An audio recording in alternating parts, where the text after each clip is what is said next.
My name is Josh Lafazan. I have the privilege of serving as Nassau County Legislator representing District 18. I'm joined by residents behind me from across New York's 3rd Congressional District.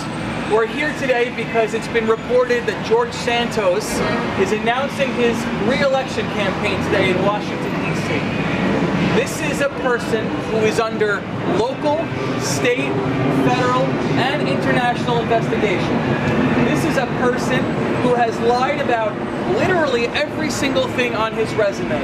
This is a person who has still contended that he's Jewish and that he didn't lie about his ancestry. This is still a person who lied to our constituents and said that his parents were in the towers on 9/11. This is still a person who lied to our constituents and said his grandparents were involved in the Holocaust. This is a person who is morally bankrupt, and this is our member of Congress.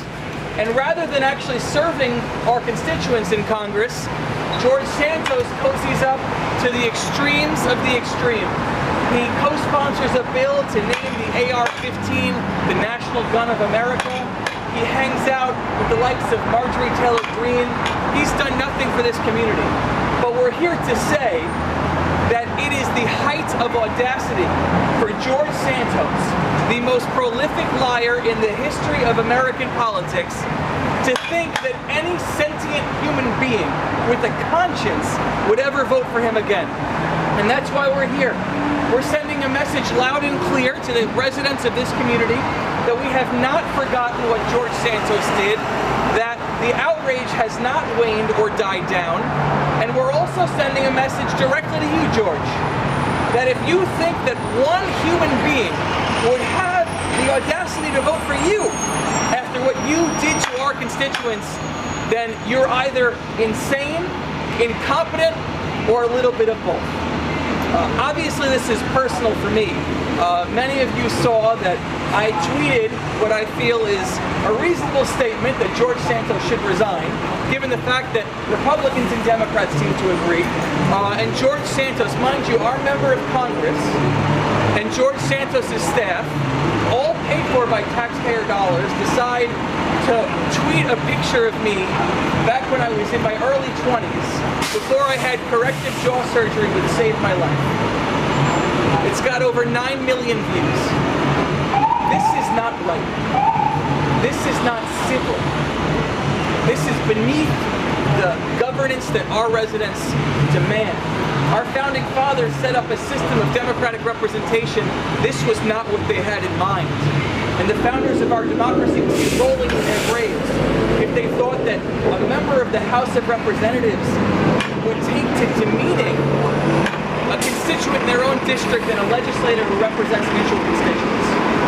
My response was simple, that the corrective jaw surgery that I had saved my life, that it was covered by my insurance, and it's why I'm fighting so hard for universal health care. So every child in America, or every person who has the issue I did, where I was waking up 33 times an hour from chronic insomnia, where I couldn't breathe and was winded and exhausted all the time, has the same access to health care. And I told George Santos that not only should he resign, but that I hope he sends postcards from prison, which I know he'll eventually be. That tweet has 7 million views, so I'm glad that the American people agree with me, that civility and decency are important and ideals that are not lost. So again, you're going to hear from residents behind me, but our message is very clear. If George Santos thinks that any human being living in the 3rd Congressional District would ever vote for him again, then he is sorely mistaken, and quite frankly, he's out of his mind. With that, I'll turn it over. We have a number of residents. First, we're going to hear from Izzy Weisfeldner from the Woodbury community, and let us spell your name and where you're from. Good morning. My name is Izzy, I-Z-Z-Y, Weisfeldner, W-E-I-S-F-E-L-N-E-R.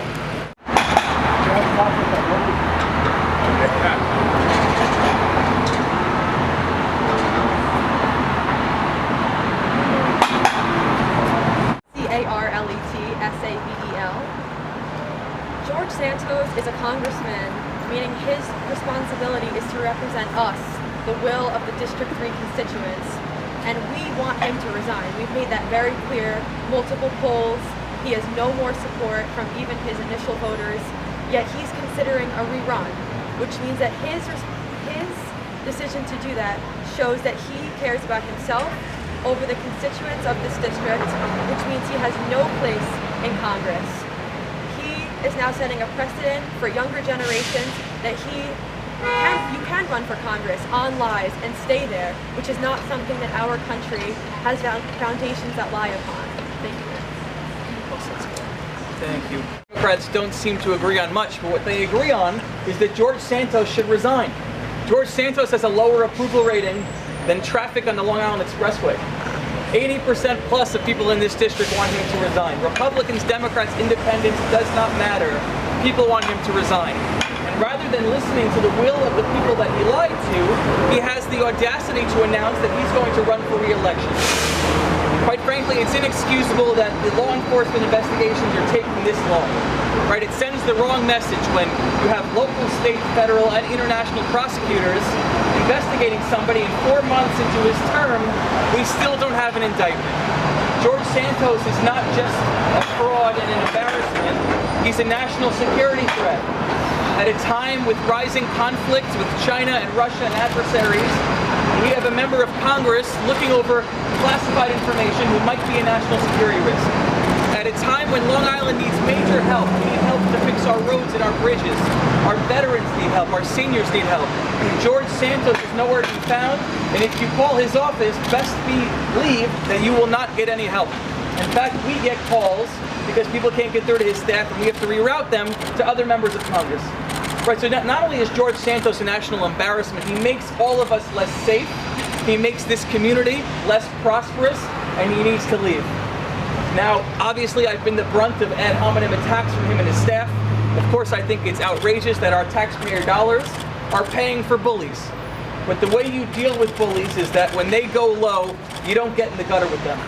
You take the high road and you continue to show, as a legislator representing people in this district, that we will not stoop to the level of George Santos, that we're better than George Santos, and that hopefully very soon, this national nightmare and embarrassment that he created will be over once and for all.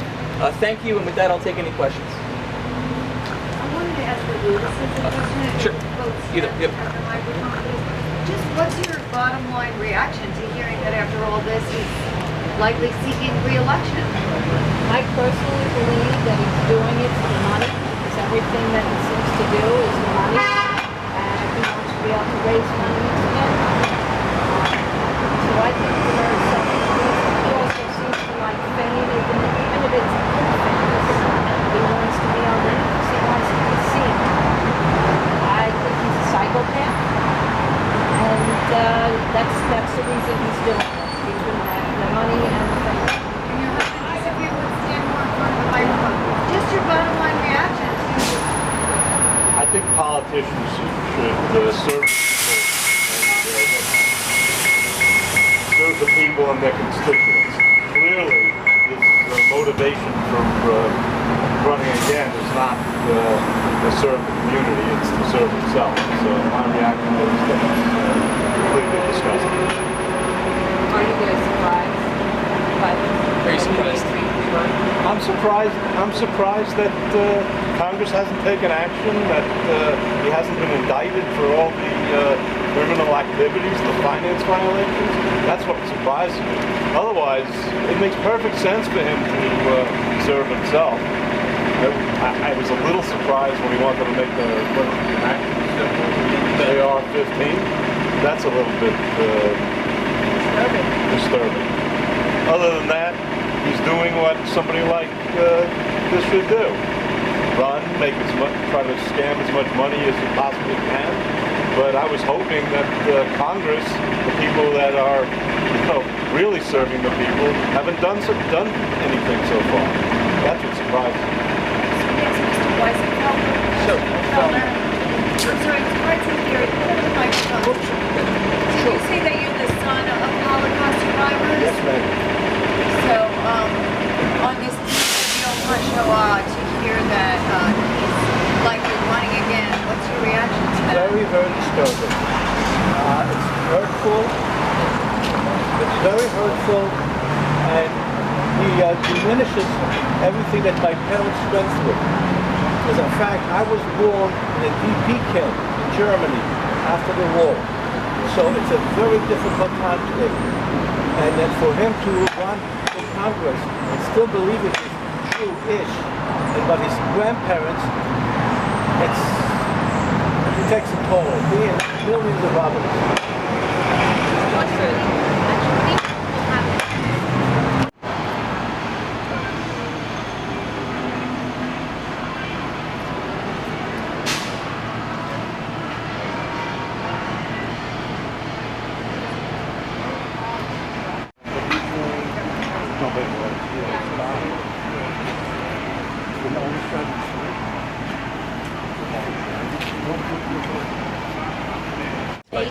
HELLEYRUDES.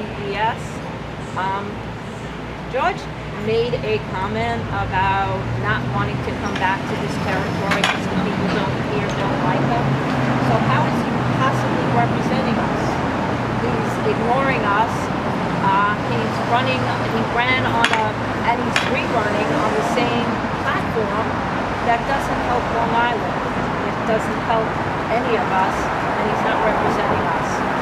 And it's just about his ego and being in the news and him spending money that he never had before. And they're all taking too much time to charge him with a crime. That every day was another crime that came out. And yet he's still in Congress, and he's now seeking money again. So I object to all of that. Thank you, Shelley. Lastly, we'll hear from Scarlett Savell, who represents youth activists in the 3rd Congressional District.